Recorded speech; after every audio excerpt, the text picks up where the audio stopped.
Praise the Lord. So the last time we had spoken about praise and worship, and today we're going to speak about prayer. Now, praise, worship, and prayer are three things that we can do in the presence of God. All right. So we enter into God's presence with praise. We remain in His presence, or we get soaked in His presence with worship, and we speak to Him with prayer. All right, we talk to Him with prayer. So now, what exactly is prayer? Is prayer just asking God for things? Is that prayer? Do we just go to God with a list of things we want, and we present that list before God? Is that prayer? Now, if prayer is just asking God for stuff, okay, if the meaning of prayer is just to ask God for different things, then why do we need to pray? Because God is an all-knowing God, He's an omniscient God, right? Yes. So, why do we need to pray then? Because God already knows what we need. Then why do we need to pray if prayer is just asking God for stuff, right? Because prayer is much more. Prayer is so much more than just asking God for different things. In very simple terms, prayer is talking to God, right? Having a conversation with God. Now, this is not a definition of prayer, all right? We won't go into all those details. I'm just giving you a very general idea. Prayer is having a conversation with God. And a conversation is two-way, right? A conversation is always two-way. It's not a monologue, okay? So, this conversation that we have with God, the part where we speak to God, that is called prayer, okay? And what we receive from God, that can be different things. That can be a revelation, that can be guidance, that can be instructions, visions, dreams, whatever. Okay, God can speak to us in different ways. Mainly He speaks to us through His word. We'll see that in a few minutes. So,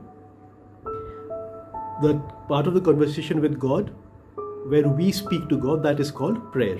Now, technically, God speaking to us is never called prayer. God speaking to us is not prayer. It's only we speak to God, that is called prayer. However, for the purpose of this video, for this purpose of this session, just to keep things simple, I'll call the whole conversation prayer. Okay, the entire conversation, we'll just refer to that conversation as prayer. Okay, we speaking to God and God speaking to us, let's call it together prayer. Technically, that is not the case. Okay, anyway, so we speak to God through prayer, and He responds by revelation. He responds through His word. He responds with joy, with peace. All right. He speaks to us in different ways. Now, why do we need to pray? Can't God just give us what we need without us asking? Now, remember this. Christianity is not a set of rules or principles. Okay, Christianity is a relationship with God. Your personal relationship with a personal God. Okay. Now, like in any relationship, this relationship with God also has to be built up. You need to work on every relationship, right? So, if you are in a relationship with some other person, you spend time with that person. You build up the relationship by spending time with that person, by speaking to that person, by having conversations with that person, right? In the same way, we also build our relationship with God through prayer, through spending time with God. All right. Now, many relationships today fail because people don't spend time with each other. Correct. So, because each relationship needs work. You need to put in that effort. You need to put in that time. In the same way, your relationship with God also needs your effort, and you need to put in your time for that. Okay. Now, spending time in prayer is how you spend time with God. Now,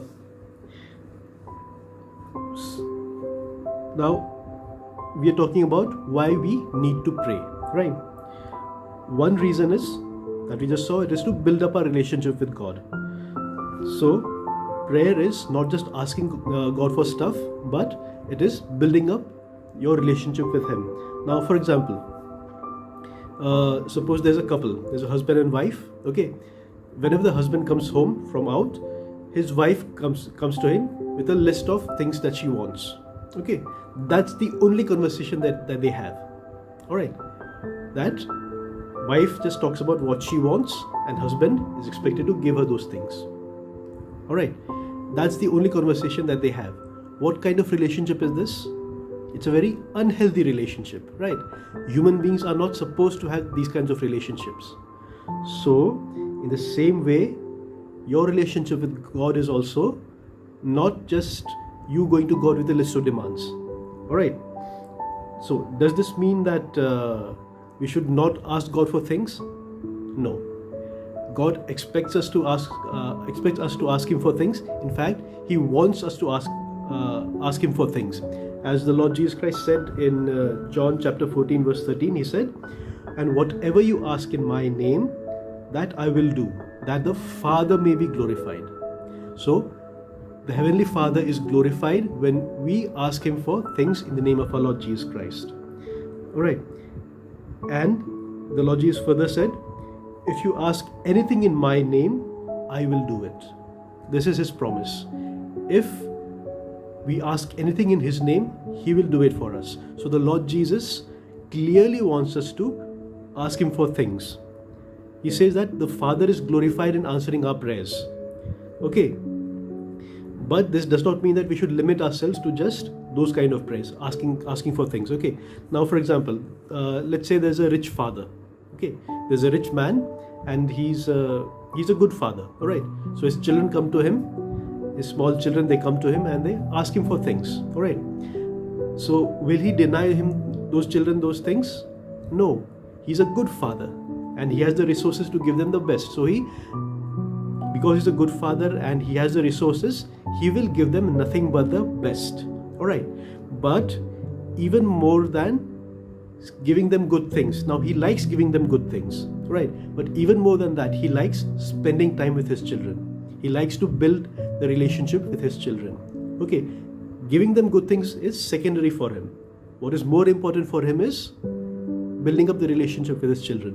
All right. For the children, because they're small, they're more interested in stuff. They're more interested in getting things. All right.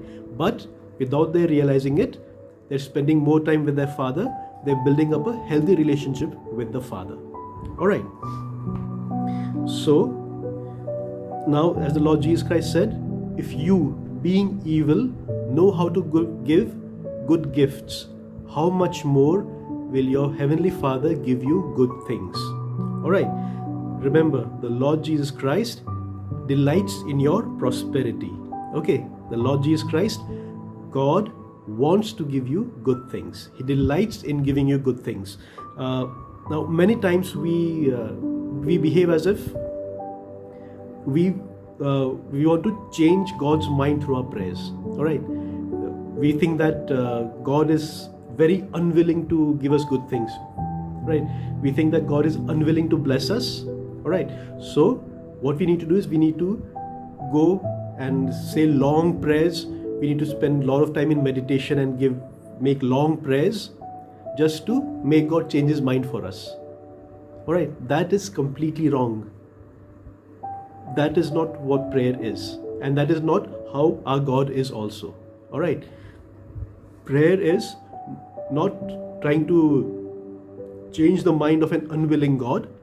Rather, prayer is getting hold, grasping hold of God's highest willingness to bless you.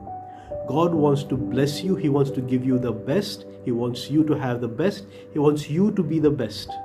All right. That is God's will for you. Through prayer, you grasp that willingness of God, that will of God, and you make it your own. All right. That is prayer. Prayer, again, is not trying to change God's mind. It is to grasp God's highest willingness to bless you. All right. Okay. Now, so if God is so willing to bless us, if God wants to give us the best, He wants to give us good things, then why doesn't He answer all of our prayers? Right? Why doesn't He answer all of our prayers? Now, some people would say that God does answer all our prayers, just sometimes His answer is no. Okay, all right, maybe. That's one way of looking at it. So my question would be, why does God say no to us? Why, if He wants us to have the best, why does He say no to us? Well, He says no to us because He wants us to have the best. Because many times we ask God for mediocre things. We ask God for things which are not good for us. We may think that is good for us, but the Lord, who has seen the end from the beginning, He knows that if He answers those prayers, they will harm us in the long run. That is why many times His answer to us is no. Okay, so just learn to trust God. Know that He loves you. He wants you to have nothing but the best, and He will give you the best. Alright. So, now there's one way. There's one way in which you can ensure that each and every one of your prayers will be answered. There's one way. Alright, we'll see that in a few minutes. Okay, so why should we pray? First reason we saw was to build up our relationship with God. Okay, the main reason we should pray is to build up our relationship with God. But that does not mean that you should not ask Him for things. He loves to give you good things, so ask what you want. Okay. Second reason, why should we pray? To get instructions from Him. We pray to get instructions from Him. Now, this is a very important part of your prayer life. Okay. When you pray to God, expect Him to speak to you. Expect God to speak to you. Now, in life, many times we need to make so many decisions, right? And we need to know which path to take. We need God's guidance for those decisions. All right. So, how can we know which is the right path? We ask God. Okay. As King Solomon said in Proverbs chapter 3 verses 5 and 6, lean not on your own understanding. Trust in the Lord with all your heart. Lean not on your own understanding. In all your ways acknowledge Him, and He will direct your paths. Okay, so don't trust your own wisdom, don't trust your own experience, trust the Lord. Okay, ask Him what you need to do for everything, and He will speak to you. Okay, He will speak to you. Make sure you give time to God to speak to you. Alright, now there was this group of young men, alright, and they wanted God's guidance for them, for their life.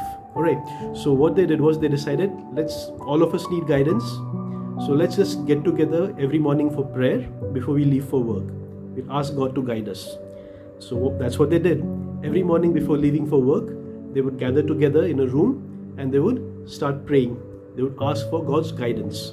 Alright, and every time they would pray, the Lord Jesus Christ would come into the room, because that's what He has promised us, right? Where 2 or 3 are gathered in His name, there He is in the midst of us. Okay, there He is in their midst. So, as these young men were praying, the Lord Jesus Christ would come into the room.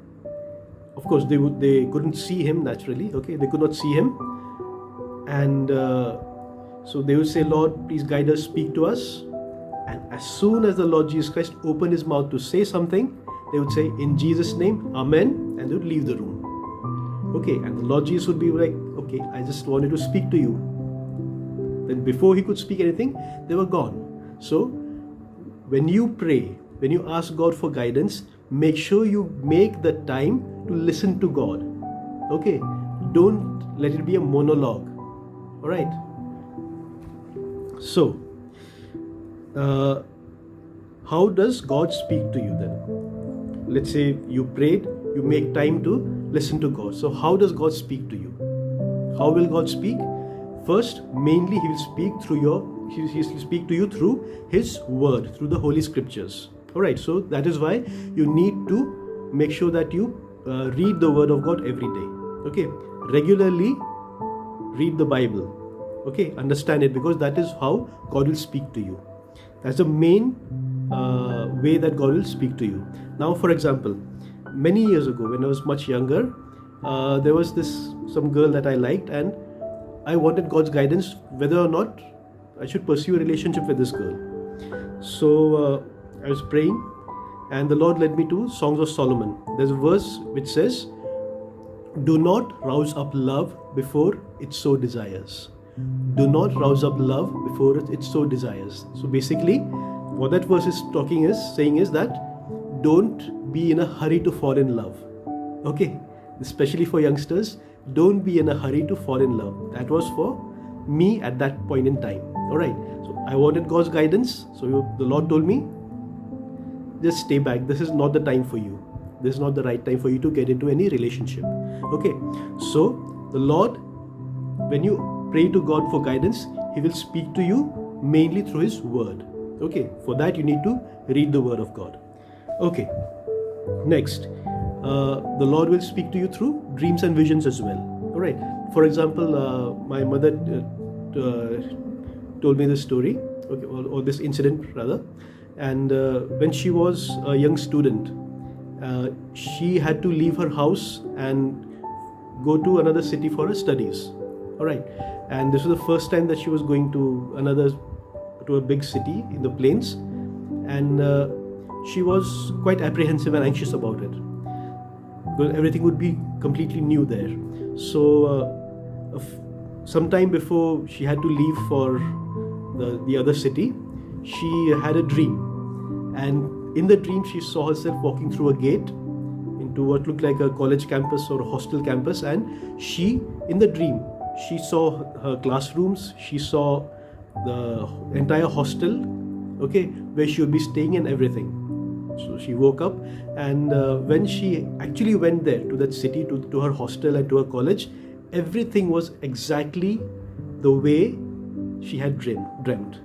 So the Lord was telling her that He was in control, right? Even before she went there, the Lord was already there. He had prepared that place for her.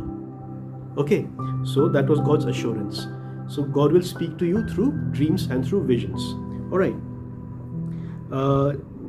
Next, how else does God speak? He can speak through your thoughts. He speaks through your thoughts. He'll put thoughts into your mind. All right. And sometimes God speaks through an audible voice also. I personally have never had that experience, but mostly God speaks through our thoughts and through our conscience. All right. So if God speaks through our thoughts, then how can we know which thoughts are from God and which thoughts are our own? Right? That's a very valid question, right? How do we know which thoughts are from God and which thoughts are our own imagination? Now, suppose you're in a new relationship, okay, and you speak to that person on the phone, right? In the beginning, you need to learn to recognize your beloved's voice, right? You need to learn to recognize that person's voice. Over a period of time, the more time you spend together, the more time you spend speaking to each other, you will learn to recognize that person's voice. So in the same way, you learn to recognize the voice of God by spending more and more time with Him. Okay, now in the beginning, you may make mistakes. Okay, don't get disheartened. That's a learning process. Just make sure you put in the time and the effort, build up your relationship with God, spend more time with Him, learn to recognize His voice. Okay, and one day you will learn to recognize His voice. One day you will come to such a stage that when He speaks, you will know for sure that this is the voice of God, because that is His promise. The Lord Jesus said that my sheep hear my voice, and any other voice they will not listen to. That is God's promise.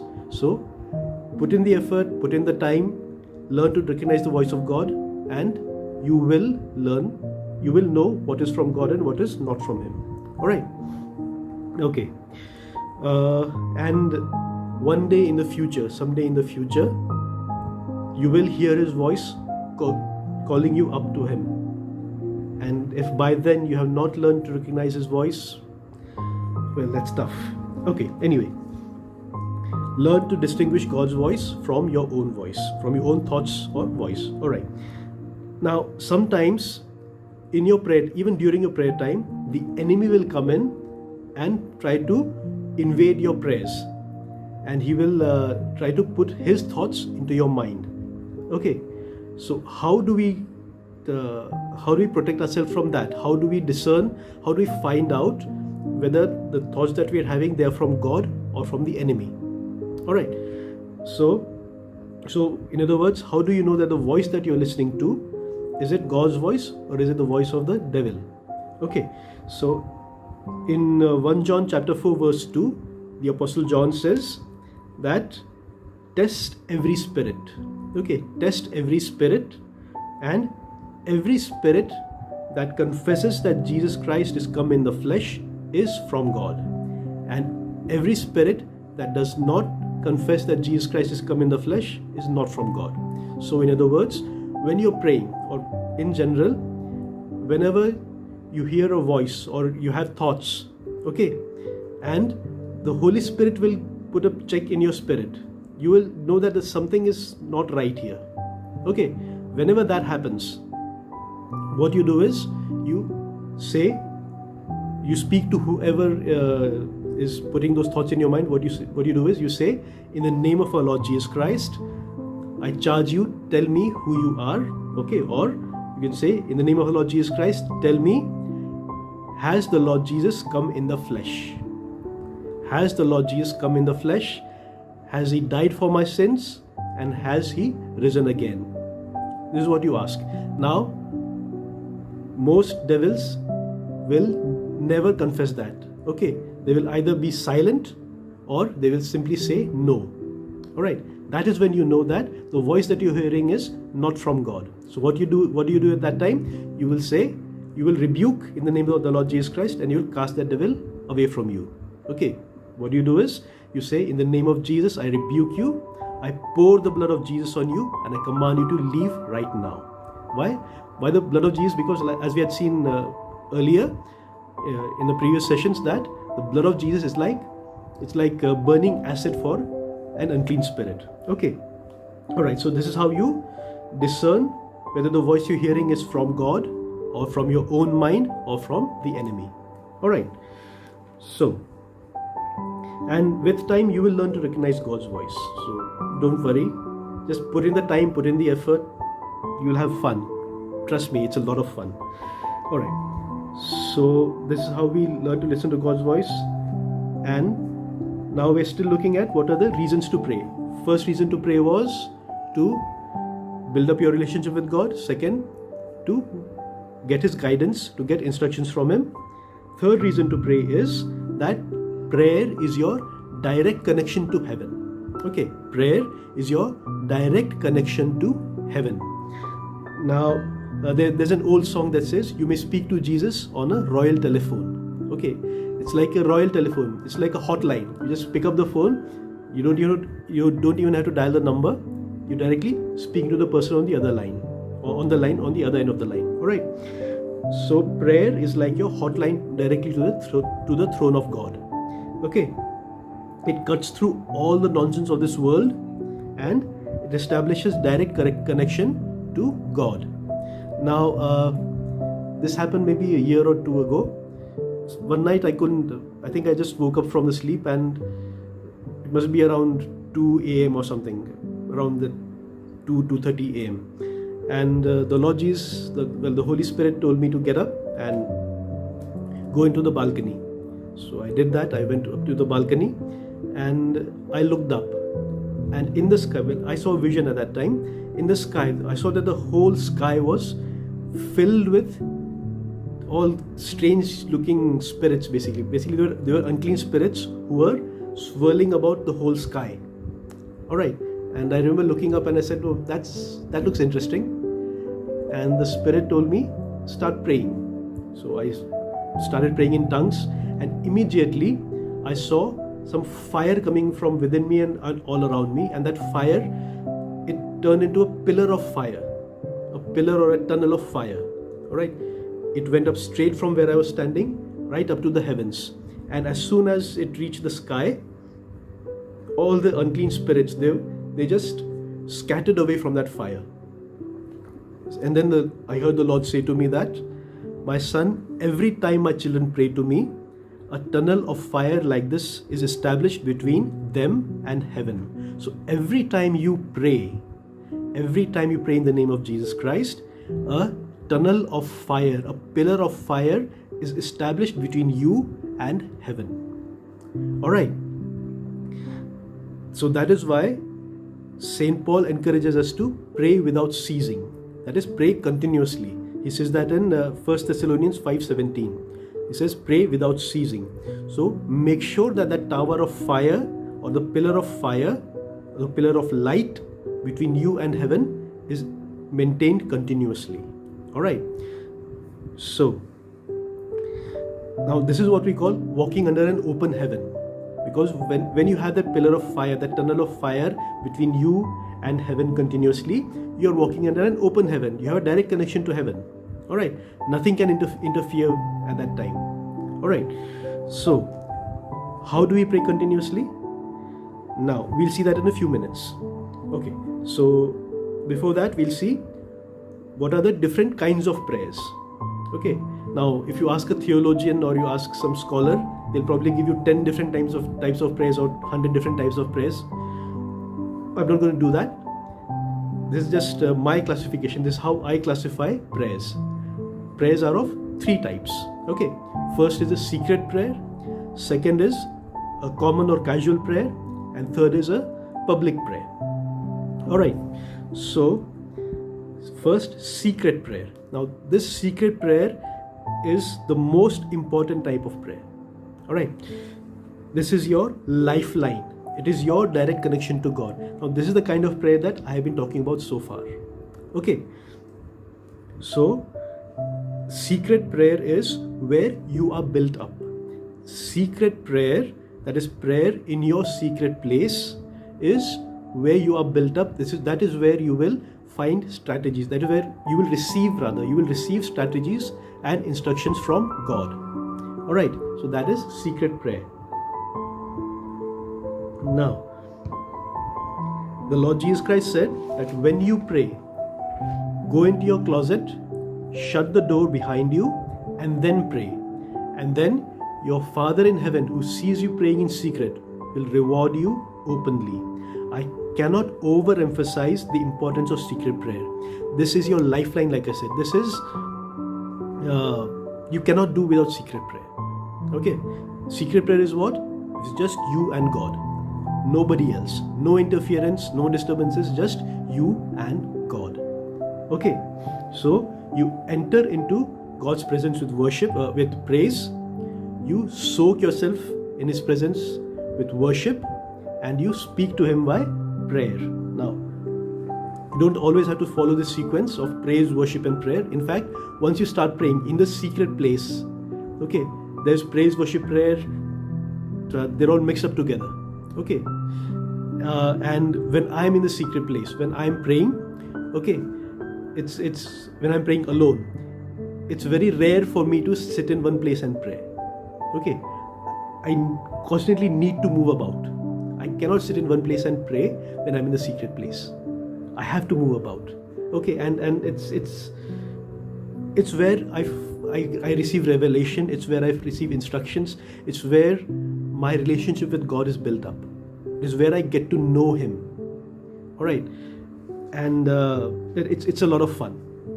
Trust me, it's a lot of fun. Now, remember this: all of your spiritual growth, all of your joy, your peace, your prosperity, your health, all of these, your stability, all of these are dependent on secret prayer. These are dependent on the time that you spend in the secret place alone with God. Okay, so without secret prayer, you are guaranteed to fail. With secret prayer, you are guaranteed to succeed in all that you do. Okay, that is the importance of secret prayer. Secret prayer is, again, the prayer in your secret place. That is prayer just between you and God, nobody else around. Okay, that's secret prayer. Second type of prayer is common or casual prayer. Now, this kind of prayer is the prayer that you will pray during your daily routine, during the day, that you, as you go along the day. Okay, for example, Lord, don't let me be late. That's a casual prayer. That's a common prayer. Okay, or you see an ambulance going by and you quickly pray for the people in the ambulance. Okay, or you, before eating, you pray for God's blessing. Okay, so these are just conversations that you have, quick small conversations that you have with God. Again, it's just between you and God, but these are conversations that you have with God during the daytime, during your daily course of life. All right, so that is common or casual prayer.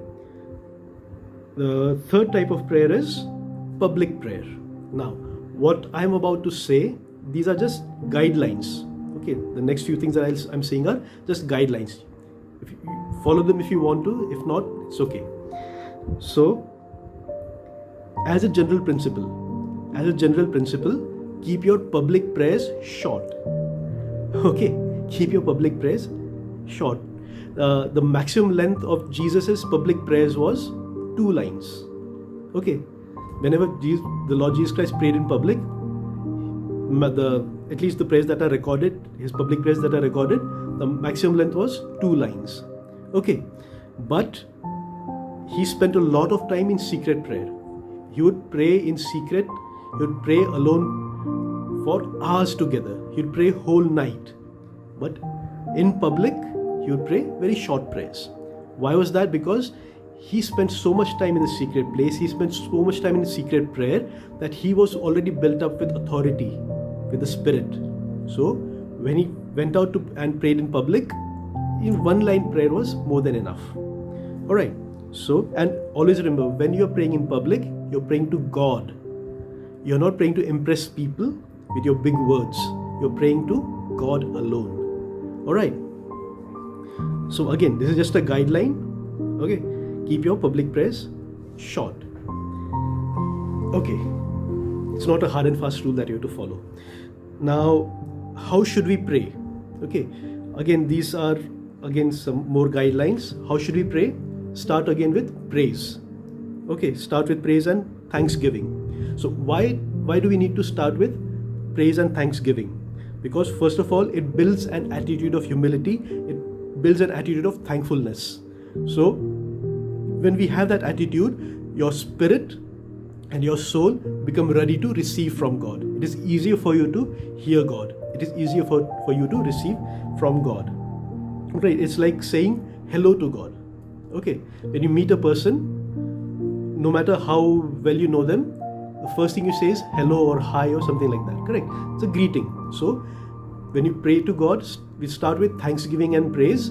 That's sort of a greeting. Okay, so why do we need to start with thanksgiving, giving and praise though? Right. Now we had seen last time that whenever we praise God, whenever we praise and worship God, He fights our battles on our behalf. Right? We saw that the last time. Now, suppose when you pray, okay, imagine I'd like to compare, for now I like to compare praying to going to a bank, all right, and withdrawing some money from the teller, all right, not the ATM, a proper bank. Okay, so now you already have a lot of treasure that is on your name through the Lord Jesus Christ. Okay, you are entitled to many benefits and many blessings through the blood of the Lord Jesus Christ. So when you pray, you are withdrawing from that treasure. Okay, so suppose you go to a bank, okay, and you know the teller. So, and you give him the withdrawal slip, and he's supposed to give you the money. Right? He's supposed to give you the money immediately. But what if that teller sees another man around you and he recognizes that man as a criminal, as a dangerous criminal, and he knows that as soon as you get out of the bank, that criminal is going to attack you and snatch away your money.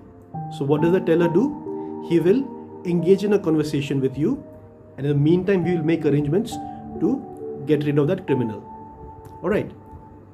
So when we pray, when we start prayer with thanksgiving and praise, God is fighting our battles for us. He knows that the devil is around to snatch away your blessings, to snatch away your answers. Okay, that is why when you praise God, when you start prayer with praise and thanksgiving, the Lord will fight your battles and He will drive away the enemy so that nothing can interfere between you and God then. Alright, and when He gives you the blessings that you need, the blessings that you want, the enemy will not be able to steal them. All right. So that is why it's a good idea to start prayer with praise and thanksgiving. Next, how should we pray?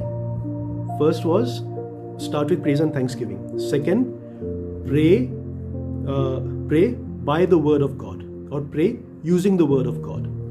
All right. So what does that mean? To pray by the word of God, to pray using the word of God, we basically, while praying, we confess the word of God. All right.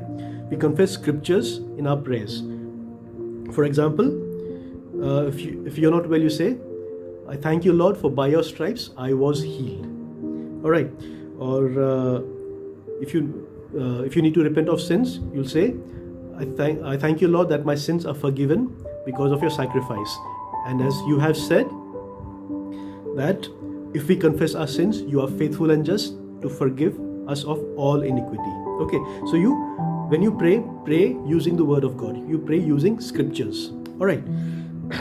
Now, why do we need to do this? Why do you need to pray using scriptures? Now, suppose you're in a court of law. Suppose you're in a courtroom. Now, I hope and pray that none of you has to enter any court at any time. But let's say you're in a courtroom. Okay, there's a case that you're entitled to something, and so you're fighting a case for that.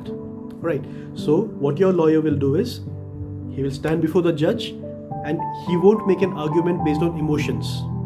He won't make an argument based on his opinions. What arguments will he make? If he's a good lawyer, he will make arguments based only on the law. He will say to the judge, Your Honor, according to section so-and-so of article so-and-so, my client is entitled to these many benefits. And the judge will listen to the law, and then he will grant you what is your right. So the lawyer will speak the language of the court. He will speak the language of the law. All right.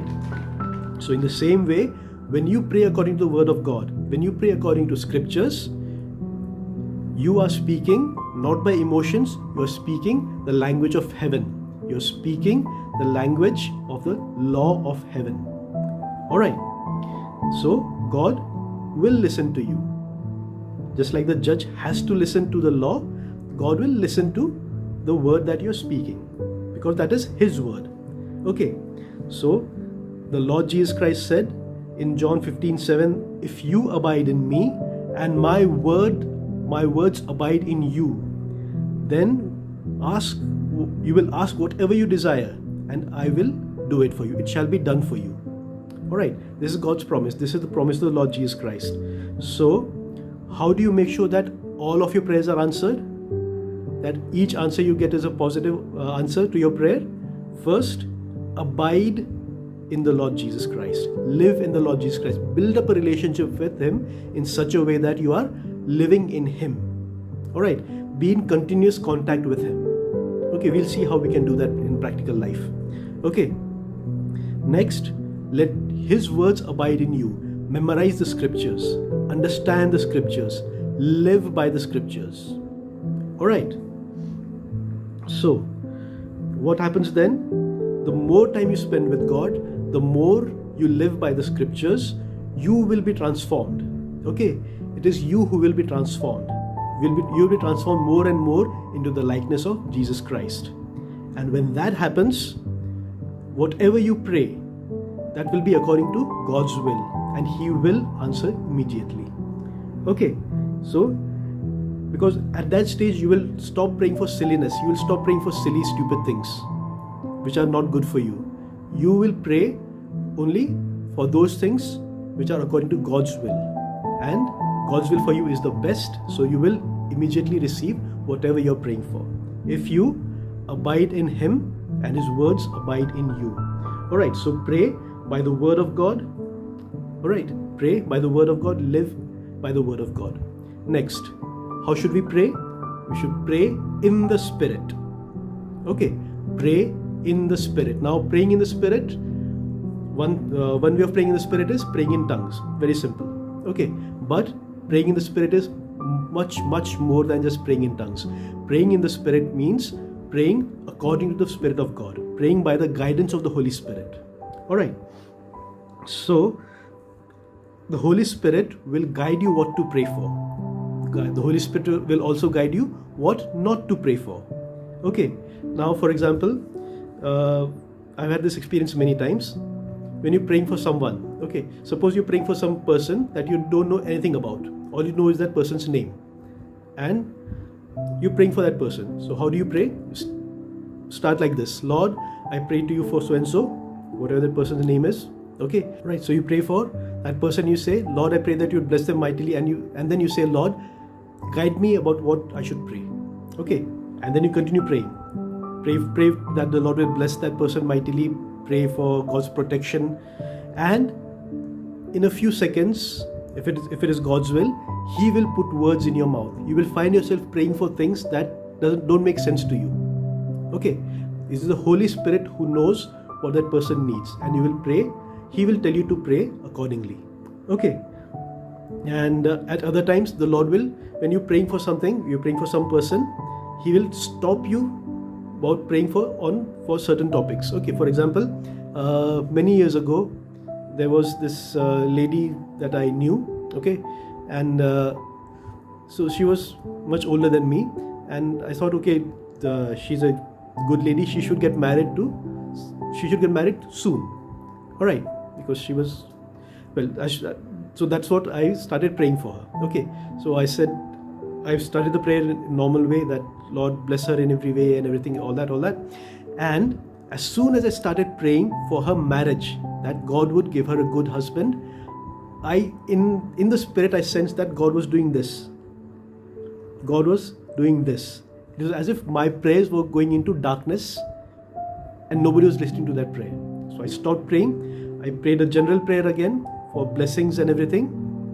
And again, I felt the Spirit of God that, okay, God is listening to me now. But as soon as I started praying for a good partner for her, I could feel that the Lord going like this again, that God is not listening to this prayer. So I said, Lord, what's going on? Why don't you want that girl to be married? So the Lord just said, that is none of your business for now. Just pray as I'm leading you. So I said, okay. So I continued to pray for everything else in her life. And a few weeks after that, I found out that she was already married and she had to keep it a secret because of various issues. Alright, so the Lord will not allow you to waste time if you are in Him. Okay, and if His words abide in you, and if you are praying by the Spirit of God, there will be times that He will lead you to what to pray for, He will lead you what not to pray for. Okay, so when you're praying, pray completely, depend completely on the Spirit of God. And as St. Paul says in Romans chapter 8, that the Spirit of God that is within you will pray with groans that words cannot express. Okay, sometimes words cannot express how we are feeling, so the Spirit of God will give you utterance at that time. Alright. So now, how do we live like this? Now, St. Paul tells us in 1 Thessalonians chapter 5 that we must pray continuously. We must pray without ceasing. Is it even possible to pray continuously? Now, if you speak in tongues, that's very easy. You just keep praying in tongues continuously. That's easy. Alright, that's not a problem. But even you can also pray continuously in your own language. Now, what I'm about to tell you, nobody taught me these things. Well, the Holy Spirit guided me, definitely, over the years. But very recently, I found out that what I'm about to tell you, there are actually technical terms for these things, for praying continuously. Now, to pray continuously, that comes in 3 stages. Okay, the 3 stages, at least that I know of. The first stage is when you're praying consciously. Okay, now, how do you pray continuously? Okay, so firstly, okay, let's say you're washing your hands or you're taking a bath. So you can pray something like, Lord, I thank you that you have cleansed me with your blood and by your word. Just as this water is cleansing me, my soul and my spirit have been cleansed. All right. Or when you're eating, of course, you thank the Lord for the food, and you also pray something like, Lord, I thank you that you also give me spiritual food along with the physical food or things like that. Okay, so now, or when you're going out, you can pray for God's protection. All right. So the Lord will give you words to pray. Okay, now in the beginning, these kind of prayers, so whatever activity that you're doing related to that, you can pray. All right. And in the beginning, this will take some effort. Okay, these kind of prayers, they will take some effort. And the Lord, along with these kind of prayers, the Lord will give you some very specific prayers. We'll give you some very specific words, okay, to pray. And so the first stage is where you pray consciously. You're making an effort to pray continuously. No matter what you're doing, you're making an effort to pray continuously. The second stage is that these kind of prayers, they become what's called noetic. Noetic basically means they become part of your soul. So even subconsciously, you're continuously praying. Okay, you're continuously praying this prayer. This becomes such a habit that you're continuously praying, and this becomes a part of your soul. This is what is called a noetic prayer. It is a prayer of the soul. All right. After some time, as you continue to do this, as you build up this habit, these prayers become prayers of the heart. Okay. So no matter what you're doing, with your mind, with your soul, you might be solving some complex mathematical equation. Okay. But your spirit is continuously praying. Okay. Okay. So this is called the prayer of the heart. This is the third stage of praying continuously. Prayer of the heart. Okay. So no matter what you're doing, your heart, your spirit is continuously praying, because that is how you have trained yourself. Okay. So praying continuously comes in 3 stages. Okay. So live like this. Live a life of prayer. Spend lots of time in your secret place alone with God. Okay. And believe me, He will take you places. He will take you places that you have not even dreamed of. Okay. And Christian life is an adventure. There have been times when in prayer, in the Spirit, the Lord has taken me to, different places to pray for people I didn't even know. Okay. And it's a lot of fun. Build up your relationship with God. You will find that He is the funniest. He has a great sense of humor. God has a great sense of humor. Okay. He's the most loving, the most joyful, the most peaceful person you can ever meet. All right. And He will give you that peace and that joy and that strength.